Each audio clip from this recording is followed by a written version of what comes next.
కానీ నేను 50,000 mobile కొనింటాను. దాంట్లోన AMOLED display లేదా ఓఎల్ఈడీ డిస్ప్లేనే కొనింటాను.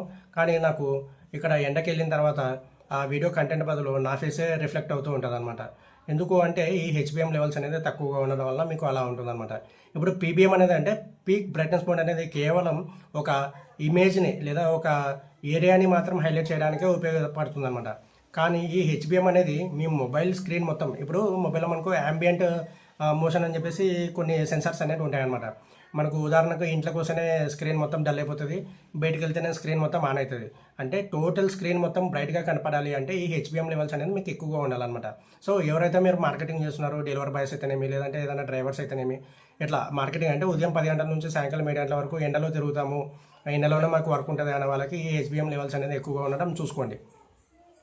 లేదు పీబీఎం లెవెల్స్ ఎక్కువగా ఉండే వాళ్ళు ఎవరు అంటే మేము కంటెంట్ వాచ్ చేస్తాము, ఇంట్లో ఉంటాము, ఏదైనా గేమ్స్ ఆడతాము, లేదంటే ఏదైనా ఒక వీడియో చూస్తూ ఉంటాం, మూవీ చూస్తూ ఉంటాము అంటే ఇలాంటి వాళ్ళకి ఈ పీబీఎం అనేది ఎక్కువగా వర్క్ చేస్తుందన్నమాట. ఇది ఫ్రెండ్స్, వీడియో నచ్చింది అనుకుంటా. నచ్చితే లైక్ చేయండి, కంపల్సరీ అయితే ఛానల్ని సబ్స్క్రైబ్ చేసుకోండి. ఇంకా రాబోయే వీడియోలో మీకు ఈఎస్ఐ అంటే ఏంది, ఈఎస్ఐ ఎట్లా అప్లై చేసుకోవాలా, ఈఎస్ఐ వల్ల బెనిఫిట్ ఏంది, ఈఎస్ఐ లీవ్స్ ఎట్లా అప్లై చేసుకోవాలా, ఎవరి అప్రూవల్ కావాలో ఈఎస్ఐ లీవ్కి, ఇలాంటి వీడియోస్ అన్నీ కూడా నేను చేస్తాను. సో వీడియో అయితే సబ్స్క్రైబ్ చేసుకోండి, నన్ను ఫాలో చేయండి, కంపల్సరీ అయితే షేర్ చేయండి. ఓకేనా friends, thanks for watching our video. By by.